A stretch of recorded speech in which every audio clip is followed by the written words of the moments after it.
In Flanders, Belgium, the soil was torn apart by World War I, shelled for years, dug up by trenches, soaked in chemicals no living thing should have had to deal with. And when the war ended and the soldiers left, the first thing that grew back was poppies. Thousands of them. Not planted, not watered, not fertilized, just their seeds that had been sitting in destroyed soil for years, waiting for the right moment. If they could survive that, your garden can probably survive your busiest month. Most of us walk past a slightly dry pot and feel like we've committed a crime. We apologize to tomatoes. We panic about yellowing leaves. We treat a skipped watering like a moral failure. This video is about what your garden actually needs and what it can go without for far longer than you think. By the end, you'll know exactly which type of neglect damages a garden, which barely registers, and which plants have essentially given up on needing you at all. Stay for the ranking at the end, because the order is almost definitely not what you'd guess. Before we get into what happens when you walk away completely, there's one number most gardeners get completely wrong. How long can your plants actually survive with zero water? The answer changes everything else in this video. The instinct most people have is a few days, maybe a week if they're lucky. The reality is a lot more complicated and a lot more forgiving. Leafy greens are at one end of the scale. Lettuce, spinach, basil, these start showing serious stress around day 7 with no water. In hot weather, even faster. These are high water demand plants with shallow roots and no real storage capacity. A week without water, and they're wilting badly. 2 weeks and most of them are done. Established vegetable plants are more resilient than most people expect. Tomatoes and peppers that are already rooted into garden beds, not pots, beds, can push through 2 weeks of no water without dying. They won't look great. Growth will slow, fruit development will stall, but the plant survives. Your lawn is a different story entirely. It goes brown around week 2 and looks completely and utterly dead. It is not dead. Established grass can survive a full month without moisture, even after it's lost all color. One good rain and it comes back. The reason comes down to something most gardeners don't think about enough. Roots and leaves are on completely different timelines. When a plant runs low on water, it starts shedding leaves to protect what's underground. What looks like a plant dying is often a plant making a very deliberate choice. The above-ground portion goes. The roots hold on. Roots can stay alive for weeks, sometimes months, after everything you can see has turned brown and crispy. This means a lot of plants gardeners throw away still have living root systems. They just look dead. The test is simple. Scratch the stem near the base. Green underneath? The plant is alive. Brown and dry all the way through. Then it's gone. Most plants that look dead after a dry spell fail the eye test but pass the scratch test. Container plants are the exception to all of this. They are the most vulnerable things in any garden, and they operate by completely different rules. A pot has a fixed amount of soil. No deeper layers for roots to search through. No access to groundwater, no buffer. In a hot, sunny position, a container can dry out in under 24 hours. If neglect is going to kill something in your garden, it's going to start in the pots. Established perennials and drought-tolerant natives, on the other hand, are nearly invincible when it comes to water. Their root systems have spent years going deeper, finding moisture, building reserves. Many of them can go months without irrigation. Certain cacti and succulents can survive years. The older the root system, the more options a plant has when conditions get hard.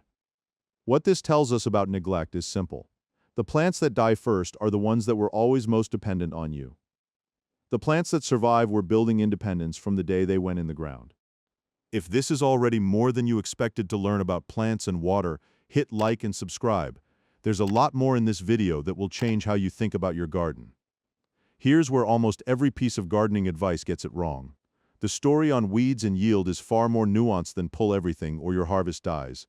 And it all comes down to one thing: timing. The traditional estimate has always been that unchecked weeds can cut yields by 20 to 50%.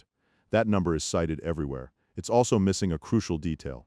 Those estimates were measured in fields where weeds emerged at the same time as the crop, competing from day one, fighting for the same light, the same water, the same root space from the moment they were both in the ground. That is the worst-case scenario. It is not what happens in a garden where you plant first and then go quiet for a few weeks. Research from the University of Nebraska found that weeds emerging after the early vegetative stages of a crop had minimal impact on final yield. even when those weeds grew tall enough to overtop the plants completely. The crop had the head start. It had already claimed the light, the water, the root space. Late arriving weeds were working against an established competitor. They lost. There's actually a name for this in agriculture, the critical weed-free period. It's the window during early crop growth where weed pressure actually affects yield. Outside of that window, late weeds generally don't move the needle much on what ends up on your table. A study at Penn State took this further. They deliberately seeded two identical plots with the same density of weeds, both fields equally weedy from the start. One was managed conventionally, one was managed organically. The organic plot produced more, not because it had fewer weeds, it had exactly the same number. The difference was soil health. The organic soil, richer in microbial activity, organic matter, and biological complexity, produced plants that were simply better equipped to handle competition. Healthy soil doesn't eliminate the problem of weeds. It makes your plants better at dealing with them. The critical window is early. The first few weeks after planting are when weed competition actually matters. If you have one moment to weed all year, that's it. Get your beds clear before planting, or at the very least within the first 2 weeks after. Do that consistently and you've captured most of the benefit of weeding for the entire season. Everything after that is largely cosmetic. Your harvest doesn't vanish because you missed 3 weeks of weeding in July. Your garden just starts to look like it belongs to someone with a much fuller schedule, which, at various points, describes all of us. There's a number the fertilizer industry doesn't advertise. Multiple studies have found that plants pull the majority of their nitrogen from the soil itself, not from fertilizer applications. So what actually happens when you stop feeding entirely? The answer is more about time than most people realize. Nitrogen deficiency in plants looks like this. Leaves turn pale yellow, starting from the oldest ones first. Growth slows, fruit is smaller, the plant looks tired. This is a real problem, but it doesn't happen overnight. For an established garden bed with any organic matter in it, the decline is gradual, spread over weeks and months, not days. Here's why. Soil is not an empty medium that plants sit in while waiting for you to pour nutrients on top. It's a living system. Bacteria, fungi, earthworms, and hundreds of other organisms are constantly breaking down organic material and converting it into forms that plant roots can absorb.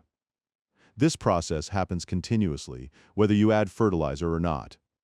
As long as the soil ecosystem is functioning, your plants have a food source. Think of the soil as a supply chain. Compost and organic matter are the raw materials. The microbes are the workers converting those materials into something plants can actually use.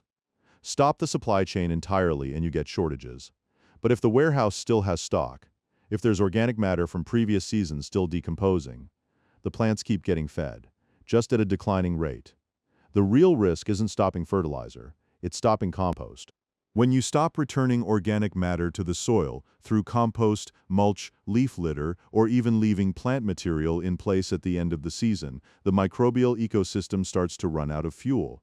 Nutrients get used faster than they're replaced, and that's when the decline becomes serious, not because you skipped a fertilizer application, but because the underlying system that does the actual feeding has been running on empty for a long time. A bed that's been composted consistently and mulched can hold its fertility for a full growing season without any additional input. It won't be optimal, but it won't collapse either.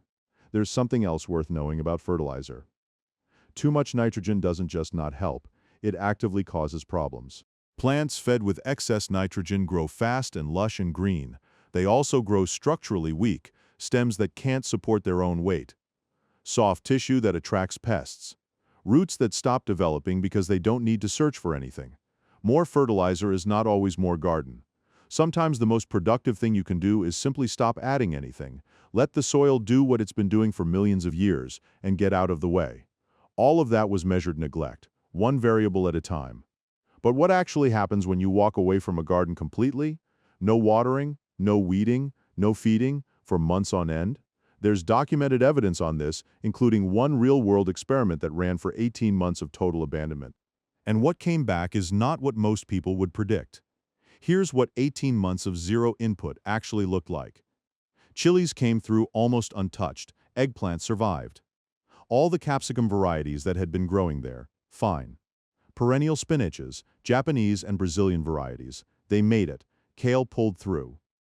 Ginger and turmeric did their own thing underground and came up ready to harvest. Comfrey just kept growing. Perennial basil kept going. Sugar cane expanded. And then the self-seeders showed up without being invited. Coriander, fennel, lettuce, nasturtiums, mustard greens, cucamelon, sweet potato came up everywhere. Nobody planted any of these in the second year. They were already in the soil from the previous season, waiting for the moment conditions were right. An untended garden, it turns out, is not a tragedy for most of these plants. It's an opportunity. What 18 months without input also showed was something gardeners often overlook. The garden reorganizes itself. The plants that needed the most attention left. The ones that could handle instability didn't just survive, they took more space. The garden didn't collapse. It simplified. It removed its own high-maintenance residents and expanded the ones that could cope. And then there were the losses. Strawberries, about half the plants didn't make it. Lemon thyme didn't survive. Look at what those two have in common, and the pattern becomes obvious. Shallow roots. Surface moisture dependency, no underground reserves. These were plants that needed conditions to stay consistent. When conditions stopped being consistent because nobody was there to manage them, they ran out of options. The plants that survived all had one thing in common. Something underground. Deep roots that could find moisture. Tubers that could store energy through dry periods. Rhizomes that held nutrients even when the soil above them was bone dry. Ginger, turmeric, perennial spinach, sweet potato. Every survivor on that list has something going on below the surface that you never see. And this principle explains almost every question about neglect and survival in a garden. Deep roots outlast difficult conditions. Shallow roots are always one bad stretch away from serious trouble. If you want a garden that can genuinely handle neglect, for a week, for a month, for a season, build it around plants that store underground. Everything else will need you. Which plant in your garden do you think would be the last one standing? Drop it in the comments. Hit like and subscribe. And the next video, the algorithm seems pretty confident you'll like it. It's right there.